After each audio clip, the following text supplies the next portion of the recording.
Bonjour, je suis David Bizic et bienvenue à la 6e semaine de Chemin, Vérité, Vie. Notre étude de cette semaine sur le discipulat, un parcours de grâce. Lors de la dernière séance, nous avons réfléchi à la grâce sanctifiante de Dieu. Nous avons appris que le péché venait du cœur des gens. Nous sommes nés avec un penchant pour le péché. Nous avons appris que la grâce sanctifiante commençait au moment où nous faisions l'expérience de la grâce salvatrice. Mais cela est suivi d'une croissance spirituelle dans la grâce, jusqu'à ce que dans un moment de pleine consécration et d'abandon complet de notre part, Dieu purifie et lave notre cœur. Cette expérience est appelée la entière sanctification. Cependant, même après ce moment de pleine consécration à Dieu, nous continuons à grandir dans la grâce et ne cessons jamais de grandir tant que nous vivons. Au cours de la séance d'aujourd'hui, nous allons examiner le chapitre 5, la grâce soutenante. Il arrive un moment dans la vie de chaque chrétien où quelque chose commence à leur apparaître. Parfois, cela arrive immédiatement, et parfois cela produit plus loin sur le parcours de grâce. Certains aspects de ma vie ne sont pas encore abandonnés à la Seigneurie du Christ. Certaines pièces de ma maison spirituelle, en cours de rénovation, comme C.S. Lewis l'a décrit un jour, restent inaccessibles au travail de restauration de Dieu.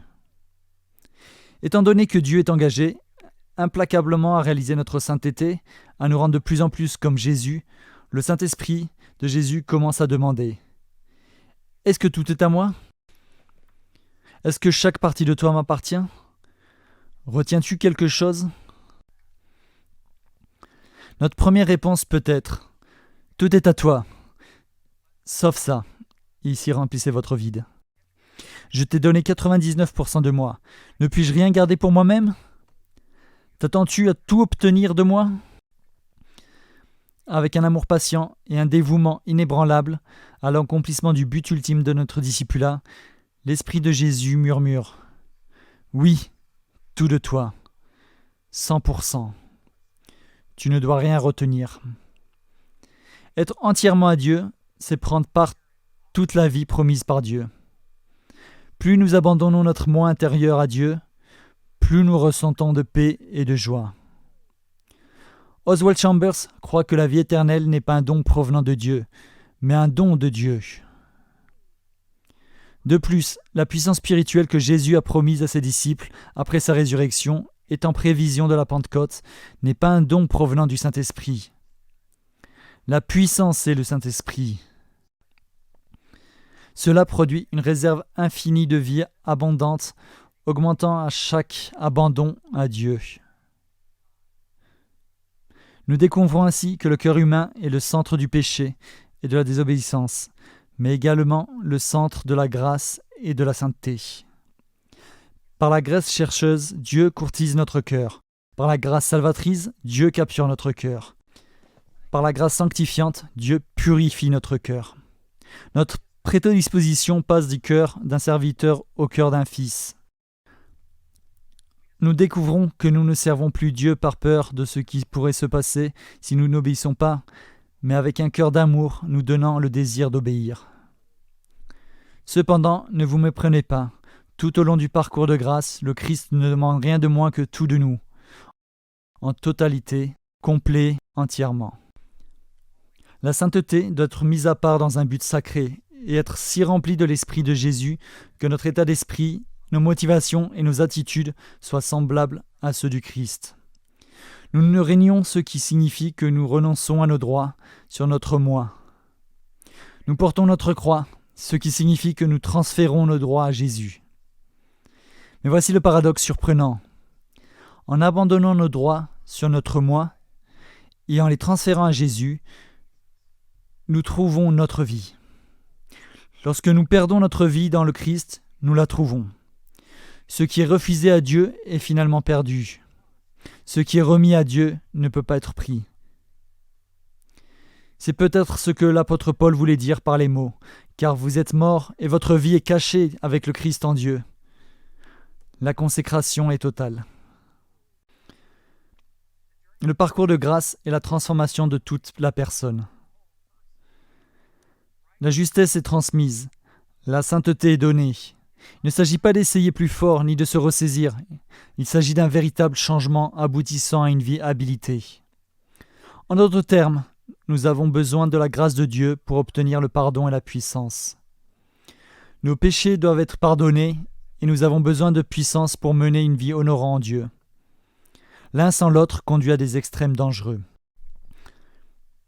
L'apôtre Paul parle de ces deux extrêmes lorsqu'il dit « Travaillez à votre salut avec crainte et tremblement, car c'est Dieu qui en produit en vous le vouloir et le faire selon son bon plaisir. »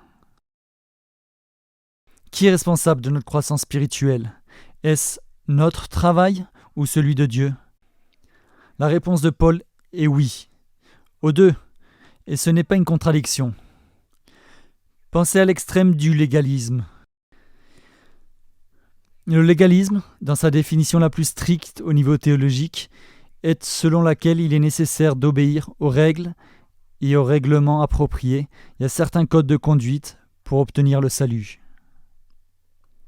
En pratique, le légalisme dit que nous savons que Dieu a pourvu à notre salut par la croix de Jésus, mais qu'afin que ce salut se réalise véritablement dans notre vie, nous devons beaucoup prier, lire la Bible chaque jour et prendre soin d'éviter certaines personnes et certains endroits. Au fond, le légalisme essaie de faire pour nous-mêmes ce que Dieu seul peut faire. Par conséquent, une personne déterminée à respecter les règles ressent énormément de culpabilité, de peur, de frustration et d'insécurité, et très peu de grâce, de paix ou d'assurance. Il s'agit d'un discipulat sans grâce. Poussé à son extrême, cela devient une forme évasive d'humanisme moralisateur accompagné d'un air de supériorité. Les légalistes attendent beaucoup d'eux-mêmes, mais encore, ils attendent plus des autres, ce qui est déplaisant et repousse ceux qui sont éloignés de l'Église. Par contraste, l'extrême opposé est l'antinomisme. L'antinomisme est un mot technique dérivant de deux mots grecs. Anti signifiant contre et nomos signifiant loi. Ces deux mots combinés expriment l'idée de non-respect de la loi. Il est certes vrai qu'un chrétien est sauvé par la grâce seule et non par ses bonnes œuvres ou ses actions. Mais cela ne nous libère pas pour autant de nos obligations morales et spirituelles.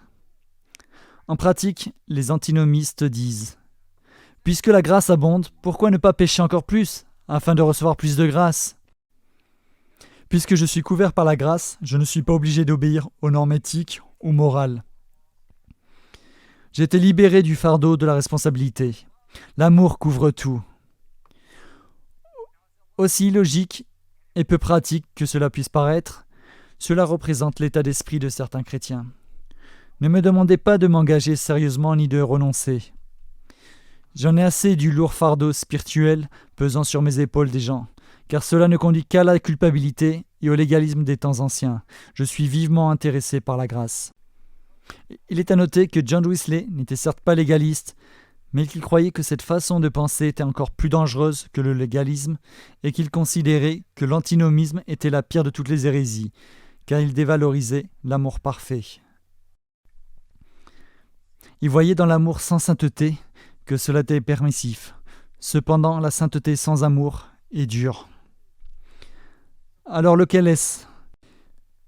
Notre salut et notre croissance spirituelle sont-ils le travail de Dieu ou le nôtre ?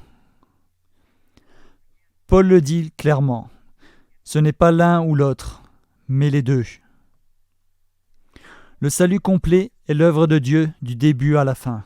La grâce de Dieu nous cherche, nous sauve, nous sanctifie et nous soutient. Mais nous sommes également exhortés continuellement à faire tous les efforts possibles pour coopérer avec l'œuvre du Saint-Esprit dans nos vies. C'est ainsi que la grâce soutenante contribue à notre discipulat dans le partenariat divin-humain. Dieu initie, nous répondons. Dieu appelle, nous écoutons. Dieu guide, nous obéissons. Dieu habilite, nous agissons. Dans son livre extrêmement instructif et complet sur le discipulat, After You Believe, N.T. Wright explique comment la ressemblance avec le Christ se forme dans les personnes et les églises. Il a décrit comme la croissance longue mais régulière dans la grâce qui provient des pratiques et des résultats des habitudes spirituelles formées dans la vie d'une personne, qui la transforme de plus en plus à l'image de Jésus-Christ. Les anciens écrivains appelaient cette formation de caractère la vertu. Wright commence son livre en racontant l'histoire véridique du capitaine Chesley Sullenberg, plus connu sous le nom de Sully. C'était un jeudi après-midi, le 15 janvier 2009, un jour ordinaire à New York. L'avion commercial décolla à 15h26 à destination de Charlotte. Sully était le capitaine. Il avait effectué toutes les vérifications de routine et tout semblait normal jusqu'à ce que 2 minutes seulement après le décollage, l'avion percute une volée d'oies du Canada. Les 2 moteurs étaient gravement endommagés et avaient perdu la puissance. L'avion se dirigeait vers le nord, au-dessus du Bronx, l'un des quartiers les plus densément peuplés de la ville. Sully et son copilote devaient prendre des décisions importantes rapidement. La vie de plus de 150 passagers et des milliers d'autres personnes au sol étaient en jeu. Les petits aéroports les plus proches étaient trop éloignés et atterrir sur l'autoroute à péage du New Jersey était désastreux.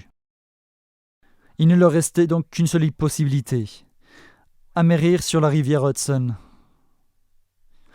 En seulement 3 minutes avant d'amérir, Sully et son copilote ont dû agir de manière cruciale pour éviter que l'avion ne s'écrase.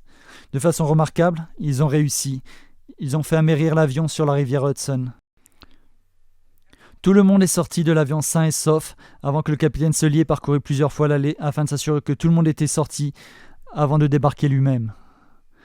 Beaucoup de gens ont dit que c'était un miracle, et d'une certaine matière, c'était sûrement le cas. Pourtant, où était le miracle ? Car les miracles se présentent sous de nombreuses formes différentes.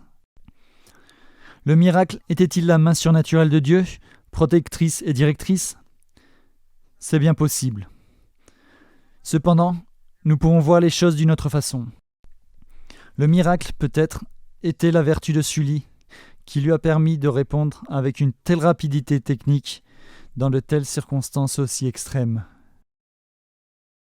S'il semble étrange d'utiliser le vertu de cette manière, c'est peut-être que la vertu ne signifie pas simplement bonté, ou ne signifie pas simplement morale.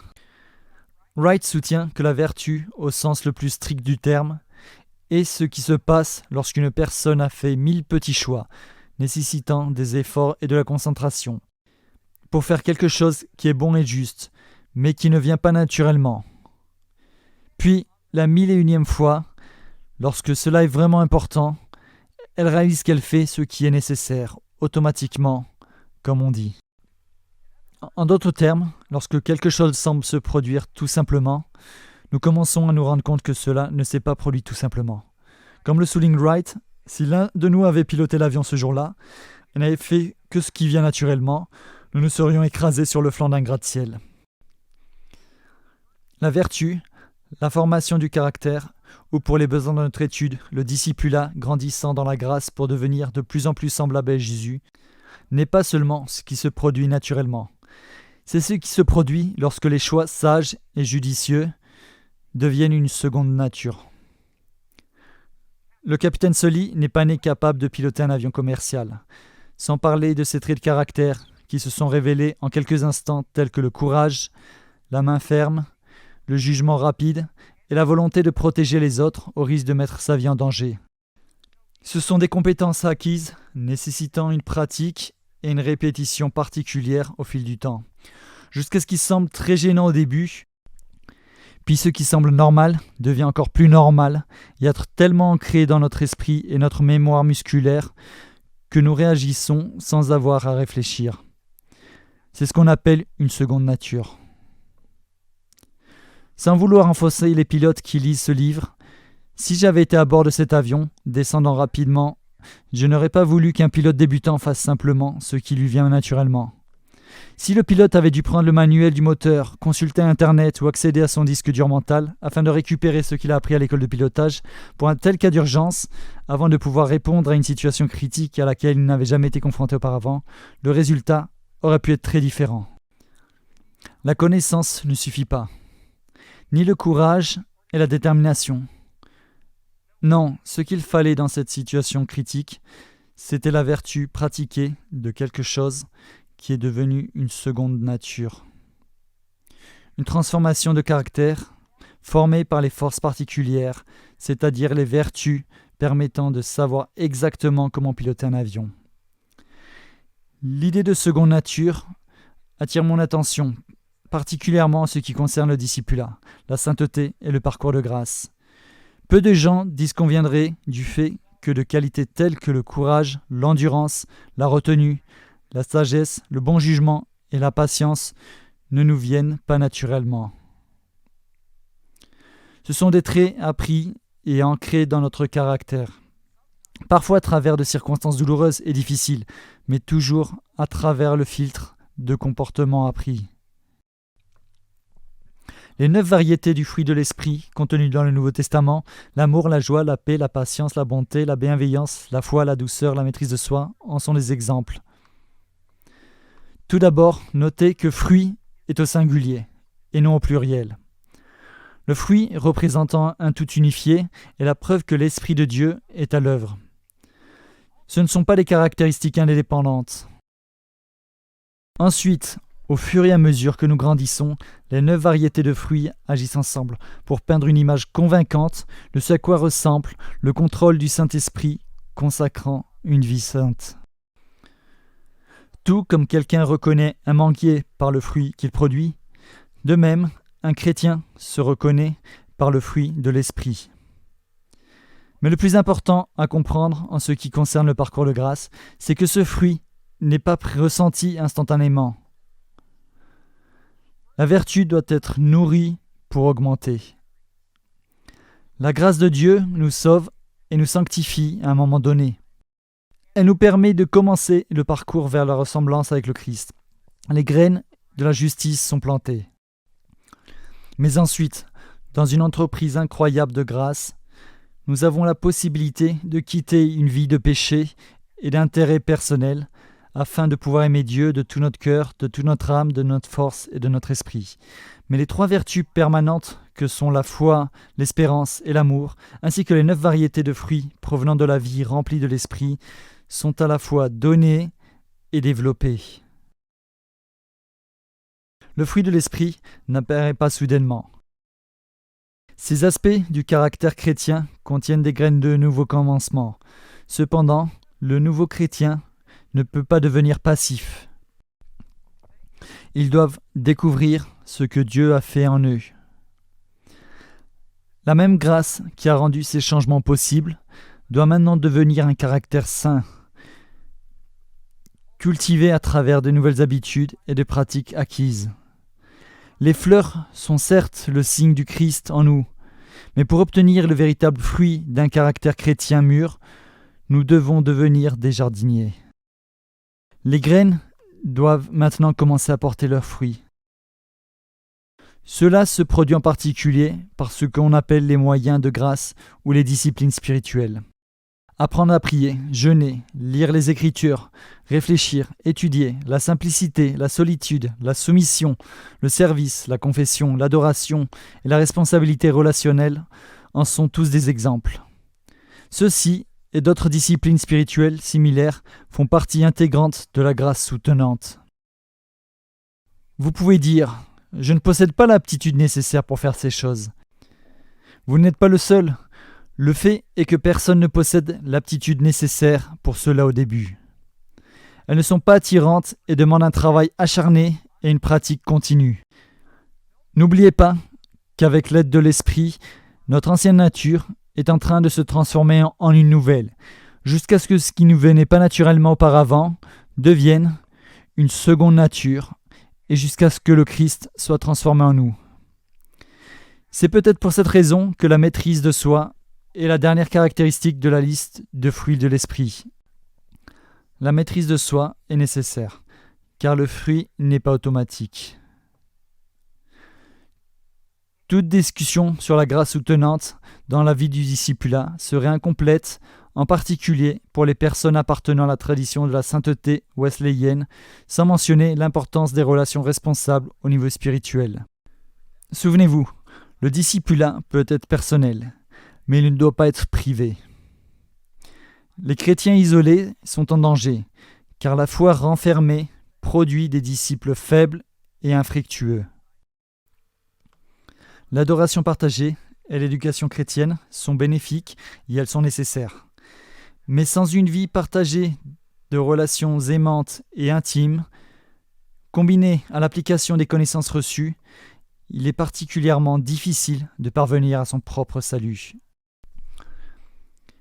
Le secret d'une croissance saine et heureuse dans la grâce se trouve dans la phrase répétée de Wesley « Et veillez les uns sur les autres avec amour ».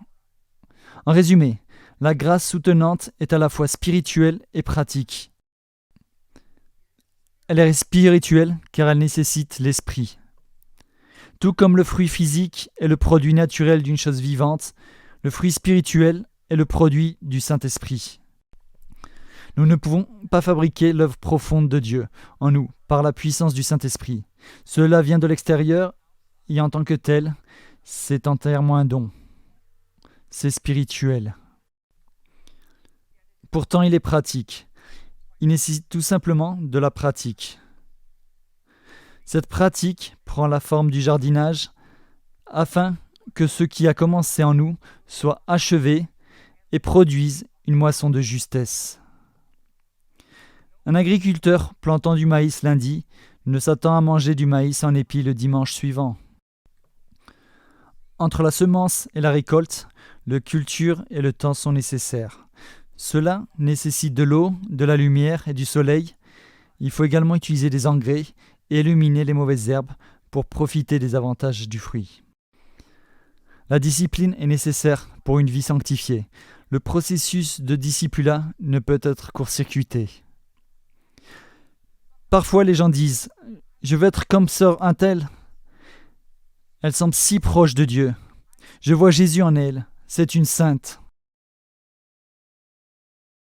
Ce n'est pas une mauvaise chose de la considérer comme un bon exemple de ressemblant avec le Christ et de chercher à imiter son mode de vie. Mais ce que vous ne savez peut-être pas, c'est qu'elle passe des heures et des heures seule avec le Seigneur, à méditer et à prier, et qu'elle a consacré des décennies à exercer un éventail de pratiques spirituelles qui l'ont façonnée en ce que vous voyez maintenant.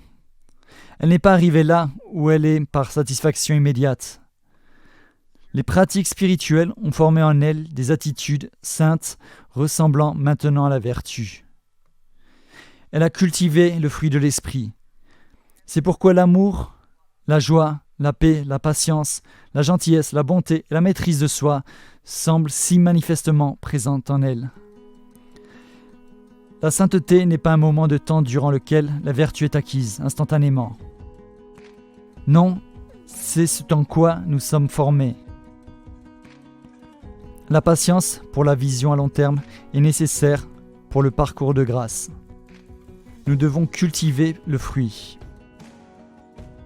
Nous faisons l'expérience de la grâce de Dieu d'une dernière manière durant le parcours de grâce. Nous étudierons cela ensemble lors de notre prochaine séance.